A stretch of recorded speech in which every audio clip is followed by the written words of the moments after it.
안녕하세요. 저는 30대 초반의 여자이고 슬아에는 6살짜리 딸을 한 명 두고 있습니다. 저는 시댁에서 시어머니를 모시고 딸과 셋이서 함께 살고 있어요.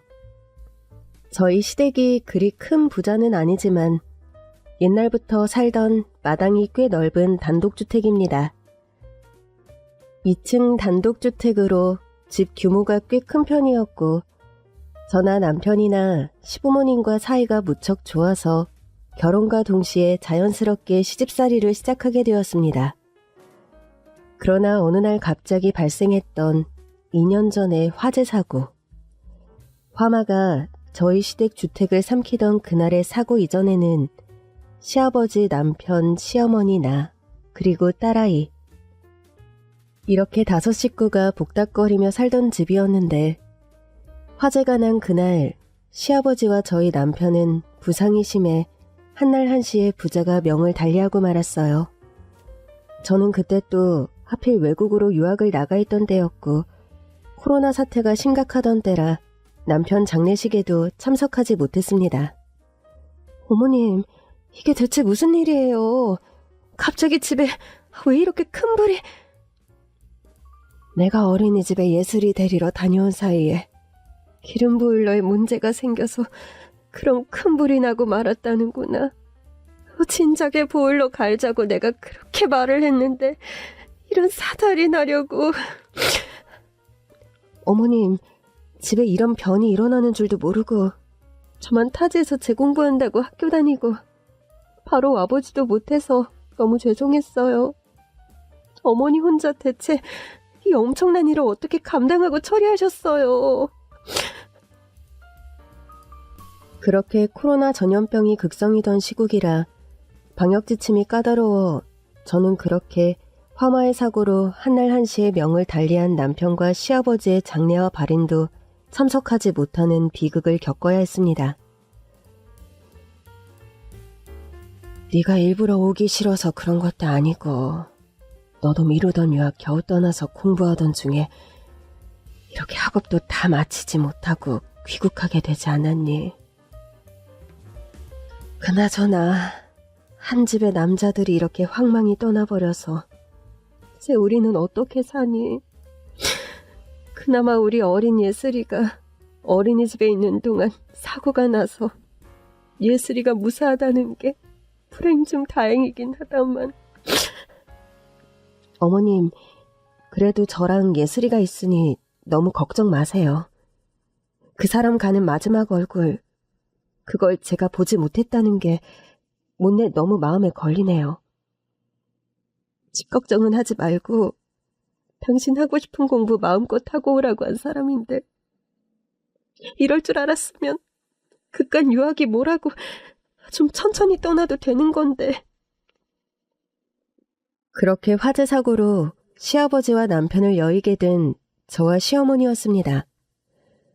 집안에 그런 큰 사고가 있고 나서 저희 집 분위기는 예전과 다르게 많이 가라앉고 차분해진 것이 사실이죠. 예전에는 시종일관 농담하고 우스갯소리 하는 거 좋아했던 남편과 또 호탕하신 시아버님 덕분에 집안에 늘 웃음꽃이 피었는데 요즘 들어서는 딸아이의 재롱 말고는 집안에 웃을 일이 아예 사라져버렸죠. 저나 시어머님이나 남편과 사이가 각별했던 소위 말하는 인꼬부부였어서 더 그런 상실감이 큰 것 같기도 했습니다. 예슬애미야, 난 이 나이가 되어서도 너희 아버지 그렇게 어느 날 갑자기 떠나보낸 게 실감이 잘 안 나고 매일 보고 싶은 마음이 사무치는데 젊은 넌 오죽하겠니? 사람 떠나보낸데 마음 힘든 게 다 마찬가지지. 우위가 어디 있겠어요. 어찌 보면 어머님은 아버님과 지내온 시간이 더 기셔서 아마 그 사무침이 더 크면 컸지 저보다 적지 않으실 텐데요. 그렇게 저와 시어머니는 상실감과 상처를 서로 위로하며 하루하루 어린 딸을 함께 키우며 그렇게 살아가고 있었습니다. 예슬 할머니, 그런데 예슬 엄마는 언제까지 집에 데리고 살 작정이요? 아니, 하만댁이 갑자기 그런 것은 왜 물어요? 아네, 동네 사람들이 그런 말들을 좀 수근거리더라고요. 멀쩡하게 젊은 며느리 과부 됐는데 저렇게 시어머니가 끼고 사는 것도 좀 그래 보인다고. 이댁이 쌍으로 바깥 양반을 잃어서 뭐 서로 의지하고 사는 게 전 심정적으로 이해가 가는데 사람들은 그런 입방아를 찢나 보대요. 참, 아휴, 사람들이 밥 먹고 배부르니 걱정할 게 없어 남일 걱정하는데 시간 쓰나 보네요. 그런 쓸데없는 소리 전할 것 같으면 앞으로 우리 집에 마시러 오는 거 하만댁도 그만하세요.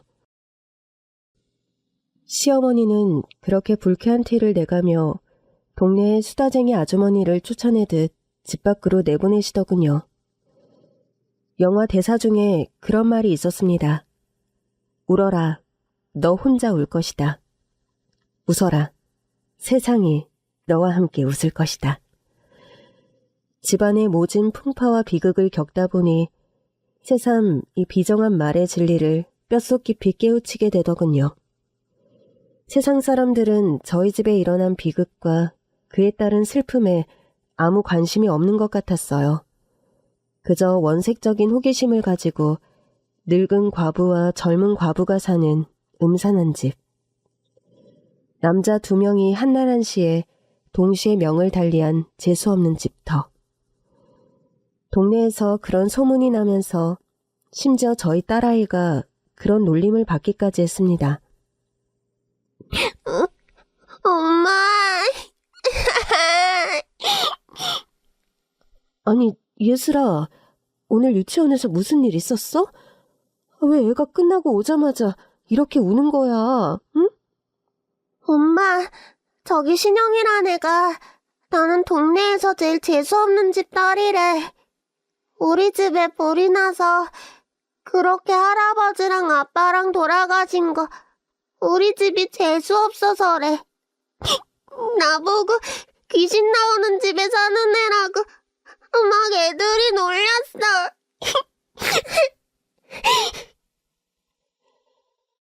딸아이의 말을 듣고 저는 정말이지 억장이 무너지는 것만 같더군요. 불행한 사고로 가족을 잃은 참담함으로 하루하루가 벅찬데 이런 쓸데없고 편견에 가득한 손가락질까지 받아야 한다는 사실이 못내 가슴 아프고 답답했습니다. 예슬아, 그런 말 가장 먼저 하면서 놀린 아이가 누구니? 앞으로 친구들이 그런 말 하면 너희들이 잘못 알아서 그런 거라고 해. 화재 사고는 어느 집에나 날 수 있는 사고이고 집이 재수없는 거랑 아무 상관없는 거라고. 알았지? 네, 엄마. 분명 집안에서 어른들이 하는 뒷담화를 듣고 아이들은 생각 없이 따라하며 조잘된 것이 뻔했습니다. 저는 일단 유치원 선생님께 자초지종을 얘기하고 다시는 이런 놀림이 유치원 내에서 일어나지 않게 해달라고 단단히 부탁을 드리고 들어왔죠. 자꾸 이런 일들이 반복되다 보니 시어머니께서는 한날 이런 말씀을 제게 하시더군요. 예슬애미야, 나하고 오랜만에 마당에서 커피나 한잔 하자꾸나. 네, 어머니. 날씨도 좋은데 제가 커피 내려서 가지고 나갈게요. 역시 애민이가 내린 핸드드립 커피는 맛이 세상 최고다. 이 커피를 네 시아버지도 네 남편도 참 좋아했는데 저 세상에선 이 커피 못 마셔서 어떻게 지내나 모르겠다. 그러게요. 아버님께서 특히 커피를 참 많이 좋아하셨죠. 예슬애미야, 내가 가만히 생각을 해봤는데 동네 사람들 수근거림도 그렇고 새파랗게 젊은 너를 이렇게 내가 한 집에 데리고 사는 게 좋은 일이 아닌 것 같다. 아니, 어머니, 그게 대체 무슨 말씀이세요? 동네 사람들 수근거리는 것 때문에 그러세요? 생각 없는 치들이 떠들어대는 일에 왜 그리 신경을 쓰세요? 우리 집이 재수없는 집터라는 둥, 그런 얘기는 내가 신경 안 쓴다. 내가 신경이 쓰이는 건 네가 평생 예슬이를 데리고 내 그늘 아래서 사는 게 경우가 아닌 일 같아서 하는 말이야. 아직은 예슬의 비를 잃은 슬픔에서 너도 벗어나지 못했으니 어느 기간까지야 나와 지내는 게 괜찮을 수 있지만 네가 평생 이렇게 살 수는 없는 노릇이잖니? 어머님, 그게 대체... 네 나이 겨우 이제 33이다. 요즘은 네 나이에 시집안 간 처녀들도 널린 세상인데 네가 청상 과부로 평생 시어머니 모시고 한 집에 살 수는 없잖니. 예슬애비 2주기 지나거든 더 늑장 부리지 말고 이 집을 나가렴. 친정에 들어가서 살든지 아니면 너와 예슬이가 지낼 집을 내가 마련해주마. 어머님, 제발 그런 말씀 마세요. 어머님이 무슨 뜻에서 그런 말씀하시는지 저 잘 알지만 아직은 제가 그러고 싶지 않아요. 예슬 아빠와 추억이 가장 많이 깃든 곳이 이 집인데 저와 예슬이한테 이 집을 떠나 나가 살라고 하시는 건 저와 예슬이한테 너무 가혹한 처사세요. 아유, 이 미련한 거사. 떠난 사람은 떠나보내야지. 언제까지 이렇게 보내지 못하고 속 끓이며 살려고 하니. 아유, 불쌍한 내 며느리. 불쌍한 내 손녀. 그렇게 마당에서 시어머니와 커피를 마시다 말고 저와 시어머니는 둘 다 목 놓아 펑펑 울고 말았습니다. 시어머님의 걱정이야 그렇다 치고 세상 사람들이 뭐라고 떠들어대든 저는 절대 시댁을 떠나 살 생각이 없었어요. 솔직히 다른 남자를 만나 재혼해서 살 생각도 없었습니다. 사실 제가 어려서 재혼 가정에서 자랐습니다. 저희 부모님은 제가 돌이 안 됐을 즈음에 이혼을 했고 아빠는 얼마 안 있어 새 가정을 꾸렸다고 합니다. 전 엄마와 함께 살다가 초등학교 1학년이 되었을 즈음 새아빠를 맞아 한 집에 살게 되었었죠. 그런데 새아빠 슬하에는 또 딸과 아들이 한 명 있었고 저는 유년기와 사춘기 시절 동안 집안에서 따로 떨어진 성과 같은 존재로 살아야 했습니다. 동희야, 이거 퍼즐 게임 하는 거 같이 하자. 참, 퍼즐 게임 전에 피자 한 판 시켜놔. 먹으면서 하게. 알았어. 그런데 명진이는 어떻게 해? 같이 놀자고 할까? 명진이 쟤는 놔둬라. 쟤는 퍼즐 게임도 관심 없고 피자도 안 좋아하잖아. 안 그러니 명진아? 오빠랑 언니하고 둘이 놀아. 난 관심 없어. 그렇게 의붓남의 사이에서 저는 은근한 왕따 비슷한 것을 겪으며 자랐고 이런 걸 저희 엄마는 알고 있으면서도 어떻게 중간에서 할 도리를 못 찾으셨던 건지 늘 방관하시는 입장이었죠. 새아빠는 엄한 분은 아니었지만 그렇다고 저에게 살갑고 애정을 주는 사람도 아니었습니다. 그런 분위기에서 엄마는 재혼한 새 가정을 지키는 데 급급하셨고 본의 아니게 저는 엄마의 관심에서도 벗어나는 일이 많아져서 사춘기에 꽤나 많은 방황을 하면서 자란 저입니다. 대학을 졸업하자마자 집을 나와 독립을 시작했고 남편과 남들보다 일찍 결혼을 결심한 데에는 이런 저의 가정사도 한몫했습니다. 난 빨리 결혼해서 나만의 가정을 이루고 싶어. 소외받지 않고 나를 온전히 반겨주고 사랑해주는 사람들 틈에서 그렇게 행복하게 사는 게 내 소원이야. 명진아, 그럼 우리 아무래도 너랑 나 시간 지나면 결혼할 텐데 미루지 말고 우리 결혼부터 할까? 너 유학 가는 것도 결혼하고 나서 가도 상관없잖아. 정말 오빠 나하고 결혼하고 싶어? 후회 안 할 자신 있어? 매일 이렇게 먼 거리 왔다 갔다 하면서 데이트하는 것도 시간 낭비 같고. 네가 싫지만 않으면 우리 집에 들어가서 네가 살면 좋을 것 같아. 우리 부모님은 며느리를 딸처럼 정말 예뻐하고 잘해주실 분들이고. 어때?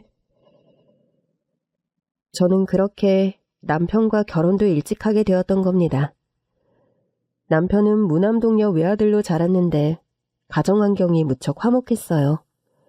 시부모님 내외는 금슬이 유달리 좋았고, 그런 부모님 아래서 남편은 사랑을 잔뜩 받고 자란 성품이 착하고 따뜻한 남자였죠. 그렇게 남편과 저는 결혼해서 시댁에서 시부모님과 한 집에서 살면서 처음으로 따뜻한 가정의 울타리란 것을 느낀 사람입니다. 소외받는 느낌 없이 집에 들어왔을 때 언제나 진심으로 환대받는 느낌. 저는 그런 따뜻함이 너무 좋아서 남들은 시집살이 한다고 힘들지 않냐고 걱정하는 사람들도 있었지만 저는 되려 결혼을 하고 나서 훨씬 행복지수가 높아진 케이스였죠. 이런 여러 가지 저의 가정사가 있었기에 제 남은 미래에 재혼 계획 따위는 없었어요. 성공적인 재혼 가정이 물론 있겠지만 사람은 누구나 자신이 겪은 통계치 안에서 어떤 일을 판단하게 되는 법이잖아요. 저는 혹시라도 저의 잘못된 선택으로 딸아이가 저와 같은 상처를 입으면서 자라지는 않을까 하는 생각에 일찌감치 재혼 생각 따위는 접고 살았던 겁니다. 이런 이유로 저는 더욱더 남들의 기운은 무시하고 시어머니를 모시고 딸아이와 예전처럼 시댁에서 살아가고 있었습니다. 저는 원래 대학에서 미술을 전공했는데 원래는 대학 졸업과 동시에 유학을 떠나려다 남편과 결혼을 했고 얼마 안 있어 딸아이를 임신하게 되는 바람에 유학이 늦어졌죠. 그러나 딸아이가 4살쯤 되던 해 어느 날 얘 예슬애미야. 예슬이가 이젠 어린이집에도 잘 다니고 내가 얼마든지 한동안은 예슬이를 돌볼 수 있으니 너 유학 더 미루지 말고 다녀오렴. 어머니, 적어도 2년은 다녀와야 하는데 정말 괜찮으시겠어요? 집에 나 혼자 있는 것도 아니고 남자들도 둘씩인데 뭐가 걱정이야. 여자가 아이 낳았다고 주저앉기 시작하면 또 그게 한도 끝도 없고 나중에 후회되는 일이다. 요즘은 엄마들이 애 키우고 살림만 하는 시대도 아닌데 너도 미루지 말고 유학 다녀오렴. 저는 그렇게 시어머니의 전폭적인 지지로 유학을 다녀올 수 있었던 거죠. 근래 들어 저는 제가 다니던 대학에 시간 강사로 수업을 나가게 되었습니다. 그러다 보니 시어머니께서 어느 날 집안일이 좀 힘들다며 어린 식모를 한 명 집에 들이셨어요. 안녕하세요. 오늘부터 이 댁에 일하게 된 박명자라고 합니다. 명자씨, 저희 예슬이랑 어머님 좀 잘 부탁드려요. 제가 학교에서 수업 있는 날만 아니면 집에 보통 있는 편이니까 명자씨가 크게 힘들 일은 없을 거예요. 제가 늦는 날이나 작업실에 일이 많을 때 저희 아이랑 시어머니 식사 좀 잘 챙겨주세요. 네, 걱정하지 마세요, 사모님. 어머님께서 지인을 통해 데리고 온 어린 가정부는 나이는 어렸지만 싹싹하고 손도 야물어서 덕분에 저와 어머님은 집안일의 부담에서 많이 벗어나 생활하는 게 편해졌습니다. 어머님, 새로 구한 어린 가정부, 처음엔 나이가 어려서 좀 긴가민가 했는데 일도 야물고 괜찮은 것 같죠?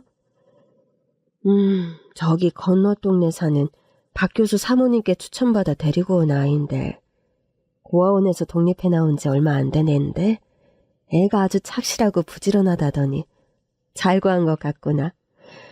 나이가 어려도 음식 솜씨도 좋고 청소도 잘하고 우리 예슬이도 잘 데리고 놀고 다음 달부터는 월급을 좀 올려주든지 해야겠다. 그래요, 어머니. 명자가 월급 올려줘도 안 아까울 만큼 일을 참 잘해요. 착하고. 다음 주에 네 시아버지 추모전 끝나고서 관계자들 모시고 집에서 저녁 식사하기로 했다. 예슬엠이 너도 그날은 시간을 비워두고 음식장만 좀 같이 하자꾸나. 예, 알겠습니다, 어머님. 사실 저희 시아버지가요, 살아생전 유명한 서예 가셨습니다. 돌아가신 사후에 시아버지께 글씨를 배우던 문화생들이 아버님을 기리는 추모 전시회를 기획했고, 그 전시회 날 어머니께서는 추모전을 준비한 문화생들에게 저녁 식사를 대접하겠다는 뜻이셨죠. 아버님의 추모전은 인사동의 한 갤러리에서 성황리에 이어졌습니다. 추모전이 끝나고 사람들은 모두 저희 집에 모였죠. 선생님 댁은 예전에도 그랬지만 찾아올 때마다 참 운치가 남다릅니다. 주택이 참 멋스럽고 정원도 손질을 항상 깔끔하게 해두셔서 집이 참 예뻐요. 아이고, 다 낡아 쓰러져가는 이 구옥을 그리 좋게 봐주셔서 감사합니다. 그보다 저희 바깥 양반 명을 달리한 지 2주기가 거의 다 되어가는데 그렇게 떠난 사람을 잊지 않고 그 사람의 작품들을 하나씩 다 모아서 이런 값진 추모전을 기획해 주신 여러분께 깊은 감사의 말씀 전합니다. 정말로 감사드려요.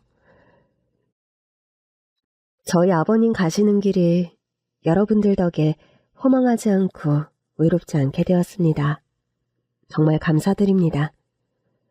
사모님, 음식을 그런데 뭐 이렇게 많이 차리셨어요? 간단하게 집에서 식사나 하자고 해서 저희는 정말로 간단한 식사를 기대하고 왔는데 상차림이 너무 푸짐한데요? 아이고, 저 귀하신 분들이 오신 자리인데 이 정도도 약소하지요.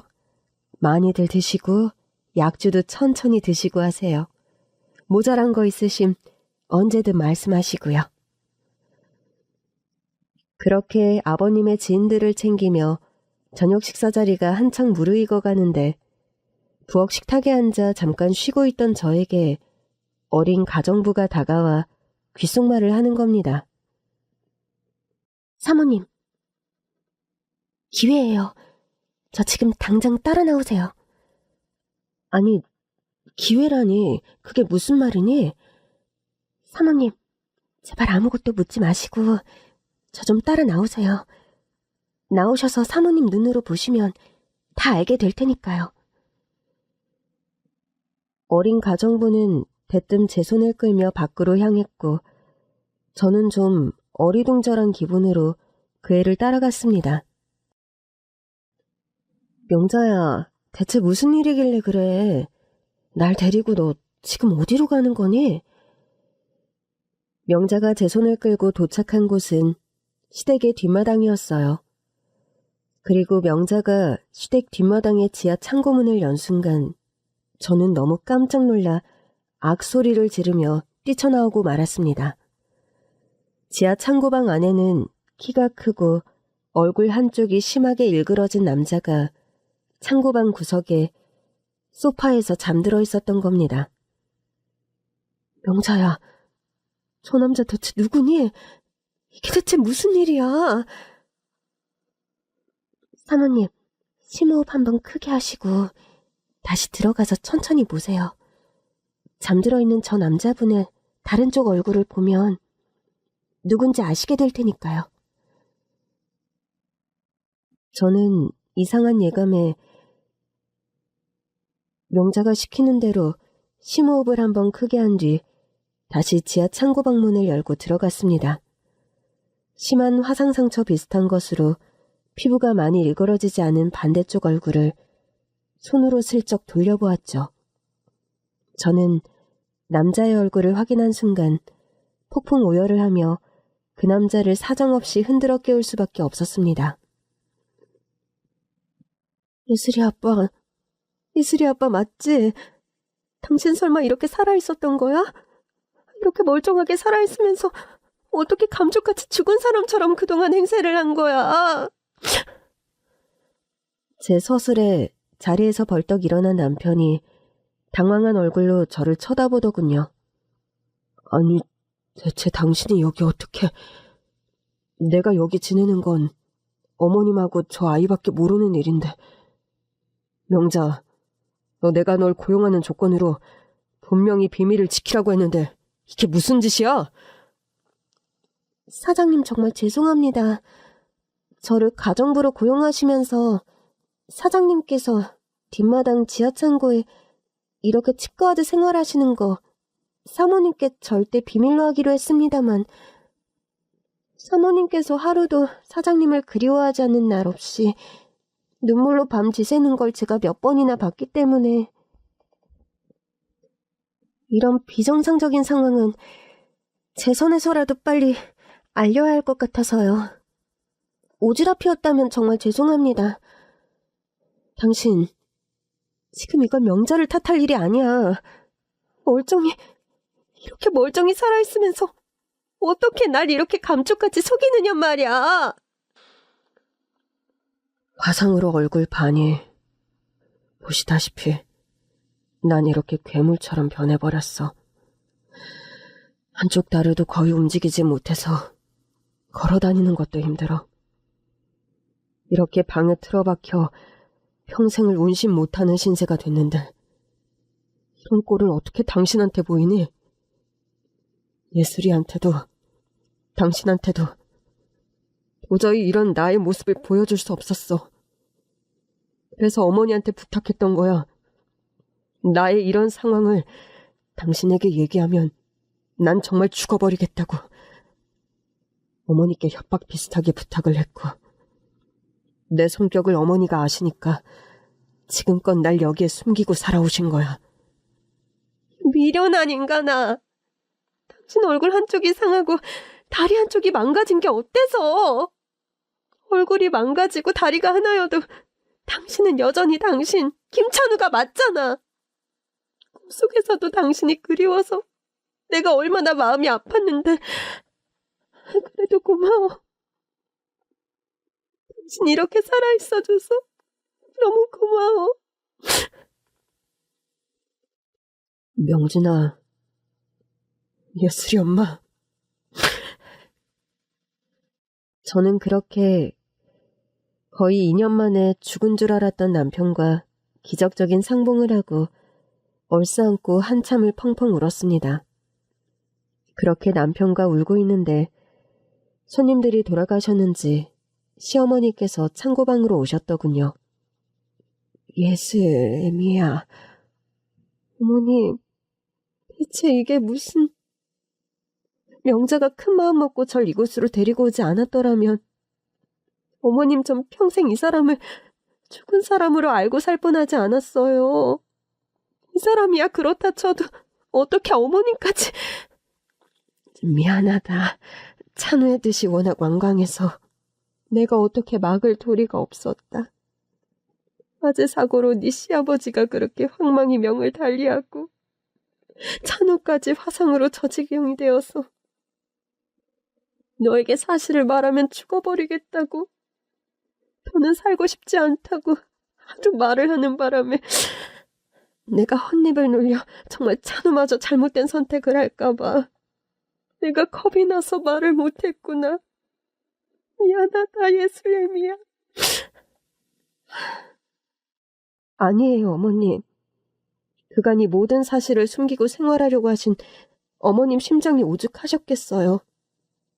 그래도 저 이 사람 살아있다는 사실이 너무 감격스럽고 행복해요. 어머님, 지금이라도 이 사람 이렇게 만질 수 있고 볼 수 있다는 사실이 믿기지가 않는다고요. 여보, 내가 이런 흉측한 몰골이 되었는데도 정말 아무렇지 않다는 거야? 예슬 아빠, 당신이 뭐가 흉측하다는 거야? 사고로 얼굴이 망가지고 다리가 불편해졌지만 요즘은 재건 수술도 많이 좋아졌대. 우리 당신 얼굴 수술 잘하는데 알아봐서 치료도 잘 받고 재활치료 지금부터라도 부지런하게 시작하자. 그리고 지금보다 얼굴이 좋아질 수 없대도 상관없어. 당신이 야수 같은 얼굴이 된다 해도 당신이 김찬우라는 사실은 변함이 없고, 또 당신은 작업실에 틀어박혀 종일 글 쓰는 일이 직업인데 그런 면에서도 크게 걱정할 것 없잖아. 응? 여보, 고마워. 영진아, 이런 나를 내치지 않고 받아들여줘서. 당신 왜 그렇게 바보 같니? 우리 사이가, 우리 사랑이 겨우 그것밖에 안 되었어? 내가 당신 같은 상황이 되었더라도 당신이 그랬을까? 아니잖아. 사람이 왜 그렇게 미련하니? 미안해, 명준아. 예슬애미야, 정말 고맙다. 네가 이렇게 선뜻 찬우를 받아들일 수 있을 거라곤 솔직히 나도 생각을 못했어.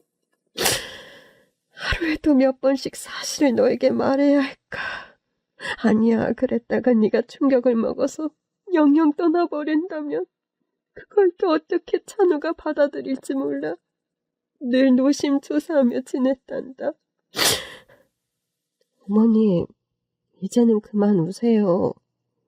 저 어머님 마음이나 이 사람 심정 다 헤아리니까 두 사람 다 그만 진정해요. 그리고 명자야, 정말 고맙다. 네가 정말 현명한 선택을 해줬어. 우리 식구들 누구도 이 엄청난 비밀을 내게 말할 용기를 내지 못했는데 명자, 네가 그걸 해줬구나. 아니에요, 사모님. 저는 늘 사모님 작업하시는 늦은 시간에 사장님께 식사와 새 옷을 가져다 드리곤 했는데 그럴 때마다 마음이 참 좋지 않았어요. 이렇게 지은 죄 하나 없이 숨어 사시는 사장님도, 그걸 전전긍긍 숨기느라 애쓰시는 할머님도, 또 그런 사실을 하나도 모르고 사장님을 그렇게 그리워하는 사모님을 볼 때마다 저라도 나서서 사실을 말해야 하지 않나. 처음부터 고민을 참 많이 했습니다. 명자야, 네가 나에겐 은인이다. 죽은 줄 알았던 예슬아빠가 이렇게 살아서 뒷마당 창고방에서 생활하고 있었다니. 참, 세상 사람 누가 이런 이야기를 믿겠니? 고맙다, 명자야. 용기 내줘서 정말 고마워. 저는 그렇게 어린 가정부 명자에게 고맙다는 말을 몇 번이나 했더랍니다. 제가 생활 루틴이 일찍 저녁을 먹고 딸아이를 목욕시키고 동화책을 읽어주면 딸아이 잠자리는 시어머니가 봐주십니다. 저에게 좀 일찍 그림 그리는 작업을 시작하라고 시어머니께서 배려해 주신다고 그렇게 된 건데요. 제가 그림 그리는 작업실이 저희 집 옥탑방에 있습니다. 옥탑방 작업실에 들어가면 전 음악을 좀 크게 틀어놓고 작업을 하는 편이라 한번 작업을 하러 들어가면 집 밖에서 무슨 일이 있는지 잘 모르는 편이에요. 그런 저의 루틴을 시어머니나 남편이나 알고 있었기에 제가 그렇게 작업하는 시간, 낮 동안은 딸아이를 하원시키러 간 동안에 남편에게 음식과 옷까지 필요한 물건 등을 가져다 주면서 그렇게 남편의 칩거를 도왔던 겁니다. 그래도 저희 집에 들어온 어린 가정부 명자의 도움으로 남편은 세상의 빛을 보게 되었던 거죠. 사고가 난 지 거의 2년 만에 세상 밖으로 나온 남편이었습니다. 딸아이는 처음 아빠를 보고 좀 무서웠는지 울음을 터뜨렸지만 그래도 곧 제 아빠에게 잘 안기고 다가가게 되었어요. 남편도 집에 있으면서 딸아이와 시간을 많이 보내면서 고질적인 우울증도 많이 없어졌죠. 저는 남편이 그간 미뤄왔던 남편의 치료에 심혈을 기울였습니다. 화상 재활 치료의 유명한 병원을 수소문해서 알아본 뒤 바로 예약을 했죠.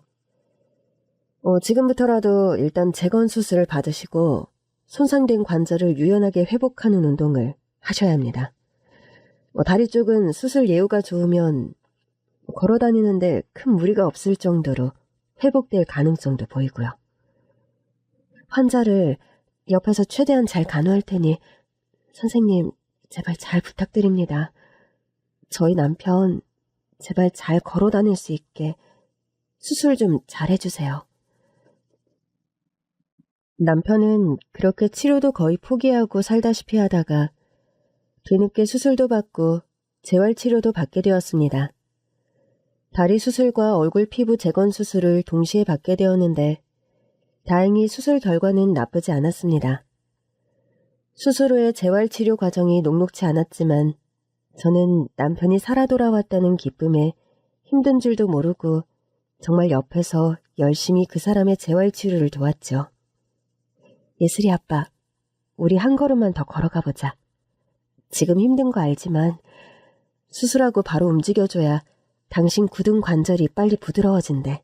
자, 하나, 둘, 셋, 넷! 통증이 너무 심하다. 우리 조금만 쉬었다가 해. 딱 10초만 쉬게 해줘. 알았어. 자, 이제 당신이 말한 10초 지났어. 오늘 여기부터 저기 빨간 표시 있는 선까지 30번 왔다 갔다 해야 한다고 했어. 다시 일어나자. 우리 자기 잘한다. 파이팅! 그렇게 남편과 저의 눈물겨운 노력으로 남편은 다행히 다리 부상을 딛고 무리 없이 걸어다니는 수준으로 회복이 되었습니다. 화상을 입으면서 신경이 손상되고 또 오랫동안 치과하며 생활하느라 다리 쪽 관절이 거의 굳어버린 상황이었는데 수술과 재활치료로 기적적으로 회복이 된 것이었죠. 얼굴의 화상 치료도 수술 전보다 훨씬 잘 되어서 얼굴에 물론 화상 흔적이 많이 남아 있었지만 그래도 예전보다 한결 괜찮은 얼굴이 되었죠. 세상에, 그렇게 절뚝거리며 몇 걸음 걷지도 못하고 바닥에 넘어져 버리던 찬우가 이렇게 약간 절룩이긴 해도 멀쩡하게 걸어다니는 것을 보니 감개가 무량하구나. 예수레미야, 고생 많았다. 네가 아니었으면 찬우가 이렇게 좋아지지 못했을 거야. 아니에요. 이 사람이 이렇게 좋아진 건 빨리 재활치료 성공해야겠다는 예슬아빠 의지가 워낙 강해서 그랬어요. 그렇죠, 여보? 아니야. 내가 이렇게까지 회복된 건 당신 도움이 100%야. 예슬엄마, 정말 고마워. 나 이렇게 사람답게 다시 살게 해준 당신에게 나 평생 은혜 갚으면서 살게. 어머니, 그동안 속 썩여 들어서 정말로 죄송했어요. 그동안 제가 제 상처, 제 부름만 신경 쓰고 다른 사람들 마음을 속 깊게 헤아리지를 못했습니다. 아니다, 얘야. 지금이라도 이렇게 네가 세상 밖으로 나와 살게 되고 예스레미가 널 이렇게 아무렇지 않게 받아들여주니 엄마는 이제 죽어도 여한이 없구나. 아빠, 이제는 아빠 걷는 게 많이 안 불편한 거예요? 그래, 예슬아. 아빠가 수술도 잘 됐고 걷는 연습도 부지런히 해서 예전보다 훨씬 잘 걸어 다닐 수 있게 됐어. 보렴, 아빠 이제 참 잘 걷지? 아빠, 그럼 이번 토요일에 저 공원에 가서 자전거 가르쳐 줄 수 있어요? 그럴까? 예슬이 아빠한테 자전거 배우고 싶어? 친구들 보면 다 아빠한테 자전거 배워서 나도 아빠한테 배우고 싶어요. 그러자, 예슬아. 이제 아빠랑 자전거도 타러 가고 놀이공원도 가고 그러자. 응? 신난다. 그럼 이번 주말에 자전거도 타고 놀이공원도 가고 다 하는 거예요? 그렇게 세상과 담을 쌓고 살 것 같았던 남편은 치료 경과도 좋아지고 딸아이와의 관계도 스스럼 없어지면서 바깥 외출도 자연스럽게 하게 되더군요. 사람들 시선을 의식해서 처음엔 가까운 거리의 외출도 극히 마다하던 남편이었는데 참으로 큰 변화라면 큰 변화라 할 수 있었습니다. 명자야, 너는 나이도 아직 어린데 다시 공부하고 싶은 생각은 없니? 듣자 하니 고아원 있을 때 공부도 제법 잘했다면서? 뭐, 남들처럼 대학도 가고 싶고, 제 꿈이 사실은 선생님이거든요.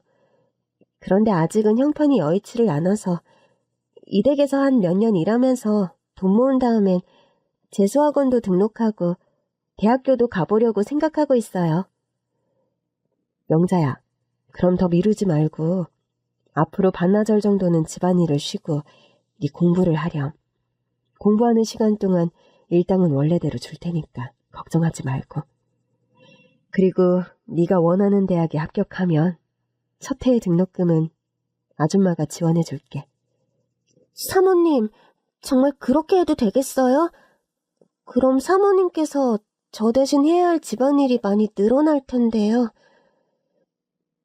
그간 우리 아이 아빠 재활치료에 하도 열을 올리다 보니까 집안일을 거의 못했는데 한동안은 나도 여유가 생겼잖아. 겨울방학이고 시작되는 데다 다음 학기엔 불어 대학 강의 스케줄도 안 잡았어. 당분간 가족들과 시간을 올구지 보내고 싶어서 말이야.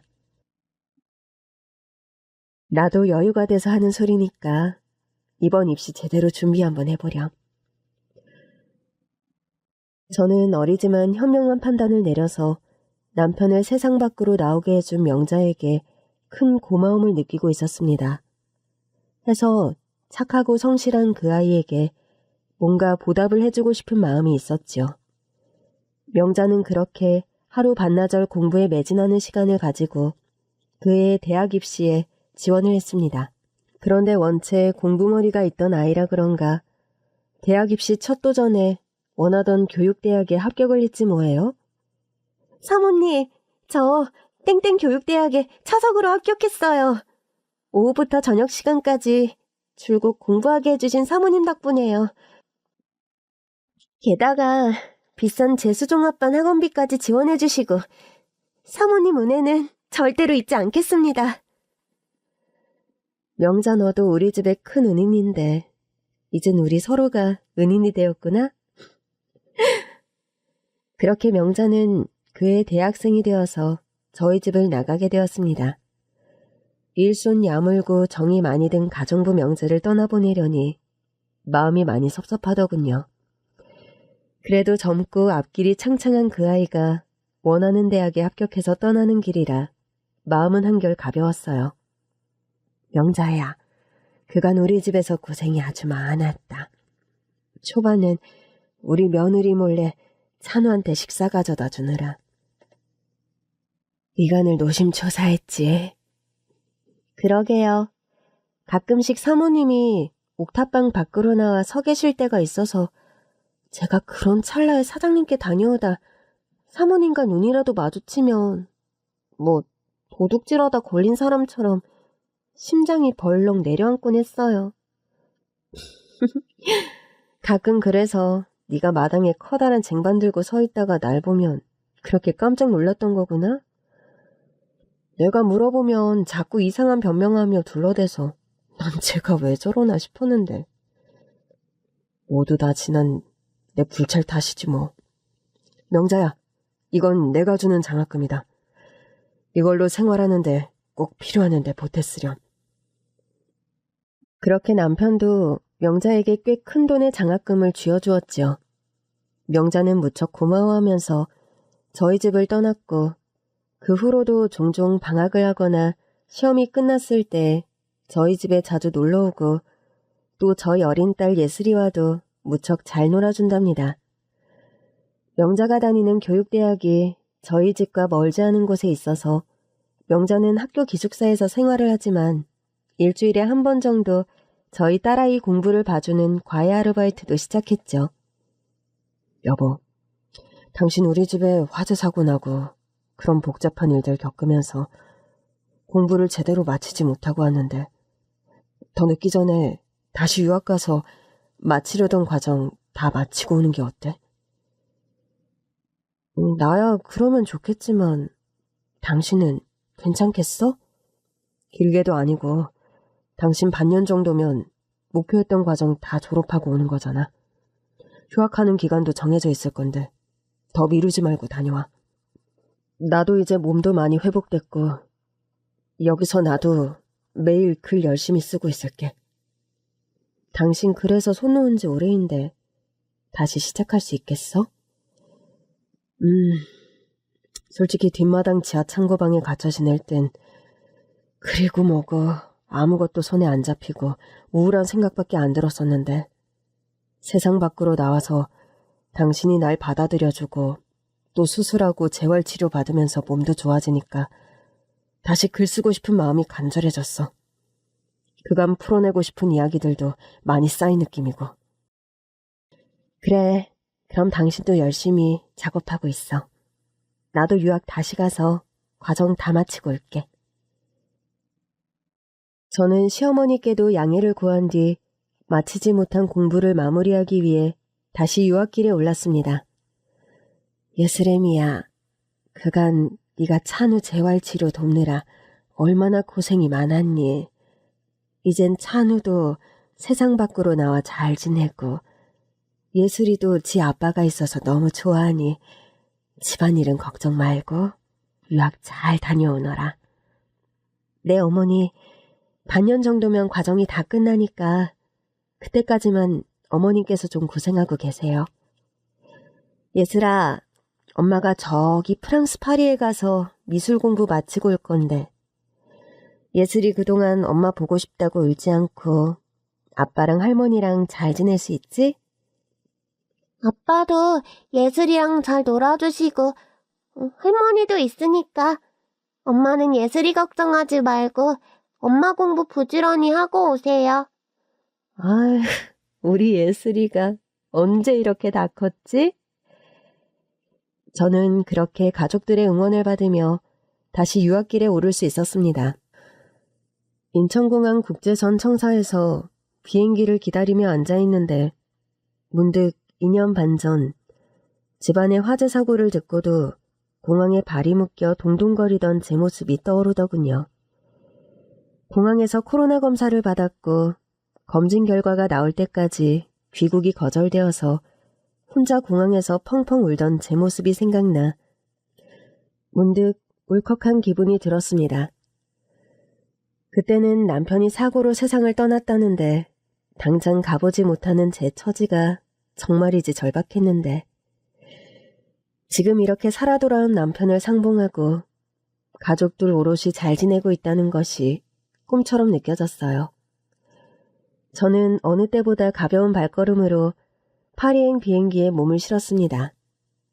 마음 편하게 그리고 열심히 남은 유학 생활을 마칠 수 있었고 저는 우수한 성적으로 미술학교를 졸업하고 다시 귀국길에 올랐죠. 공항에는 남편, 시어머니, 그리고 딸아이가 마중 나와 있었습니다. 엄마, 우리 여기 있어요. 우리 예슬이가 안 본 사이에 훌쩍 자라 아가씨가 되었네? 요즘 들어 예슬이가 훌쩍 커서 옷이며 신발이며 죄다 새로 샀지 뭐니. 어머니, 그간 정말 고생 많으셨어요. 건강은 괜찮으시죠? 괜찮다마다. 네가 그 사이 얼굴이 반쪽이 됐구나. 타국에서 혼자 생활하는 게 녹록지 않은 법인데. 고생 많았다. 여보, 고생 많았어. 미술학교 졸업 축하해. 그렇게 귀국한 저를 꼭 끌어안아주는 남편이었습니다. 남편은 재활치료와 재건 수술을 받았지만 여전히 얼굴 한쪽에 심한 화상 상처가 남아 있습니다. 그래서 밖에 외출하면 가끔 배려가 부족한 사람들은 빤히 그런 남편의 얼굴을 쳐다보기도 하죠. 그날 공항에서도 남편의 화상으로 얼거버린 한쪽 얼굴을 좀 유심히 쳐다보는 아주머니가 있었어요. 여보, 저런 배려 없는 사람들 가끔 당신 오래 쳐다보고 그러면 기분 나쁘지 않아? 당신 예전 성격 생각하면 발끈하고 신경 쓸 타입인데 그러지 않은 것 같아서 말이야. 솔직히 기분이 좋지는 않아. 쳐다보는 시선 속에 감정이 다 담기니까. 내 얼굴이 화상으로 보기 좋은 건 아니잖아. 화상 때문에 위쪽 정수리 반틈은 아예 머리카락이 나지도 않으니까. 그래도 괜찮아. 당신이 날 보는 눈빛엔 예나 지금이나 변함이 없으니까. 정말 그것 때문에 당신은 다 괜찮아? 응? 정말이야. 내가 이렇게 화재로 부상 심하게 입고 나한테 가장 두려운 게 그거였어. 이런 몰골이 되어버려서 당신한테 내쳐지는 거. 난 이런 상황이 된 것보다 솔직히 그런 사실을 예상하는 게 더 괴롭고 받아들이기 힘들더라. 그래서 당신 생각하기에 어리석기 짝이 없는 선택을 했던 거고. 그런데 내가 당신을 아무렇지 않게 받아들여주니까 좋았어? 그걸 말이라고 하니? 좋다마다. 그날 명자가 당신 손을 잡고 창고 방문에 들어와 준 순간 나 김찬우는 다시 태어난 거야. 날 처음 보는 당신 눈빛을 보고 난 사실 알았어. 당신이 여러 말 하기 전부터 당신은 내가 아무렇지 않고 날 받아들여 주겠구나. 나를 많이 그리워했었구나. 당신이 나 쳐다보는 눈빛 보고 다 알았지? 그런 말을 하면서 제 손을 꼭 잡는 남편이었습니다. 남편은 제가 유학 가 있는 동안 오랜만에 장편소설 한 편의 연재를 마쳤더군요. 오랜만에 시작한 웹소설 연재였는데 반응이 무척 좋아서 최근에는 판권 판매까지 마쳤습니다. 웹툰과 드라마로 제작될 예정으로 제작사 여러 곳에서 남편에게 연락이 왔고 남편은 좋은 조건으로 최근 계약을 마쳤죠. 다시 돌아온 김찬우 작가님 축하해요. 나 유학 가 있는 동안 당신 정말 글 열심히 썼나 보네?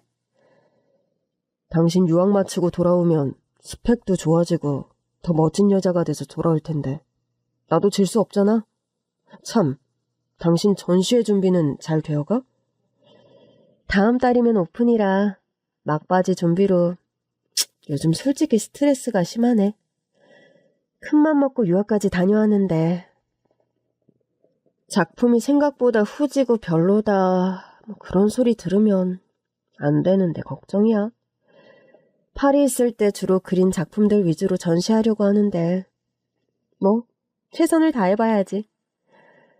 저는 유학을 마치고 돌아온 뒤 생애 첫 전시회를 계획하고 있었습니다. 제 전시회 제목은 재회였어요. 글로써 풀어낼 수 있는 이야기이기도 했지만 저는 그동안 저희 가족들에게 있었던 우여곡절의 그 시간들을 차근차근 화폭에 담는 과정을 진행했습니다. 처음 화재 사고를 접했을 때의 말도 안 되는 충격, 남편을 잃은 상실감과 슬픔, 시어머니와 어린 딸과 그 모진 시간을 견뎌왔던 순간들, 그리고 남편과의 기적적인 재회. 그런 시간들을 겪어오며 제가 느꼈던 감정과 마음을 그대로 화폭에 담아냈죠. 해서 제 전시회의 주제가 재회가 되었습니다. 살면서 절대로 이루어질 수 없을 것 같았던 간절한 재회. 그 기적적인 재회를 경험한 것이 저의 최근 과거였고 그런 것들을 제 작품 속에 그대로 녹여낸 것이죠.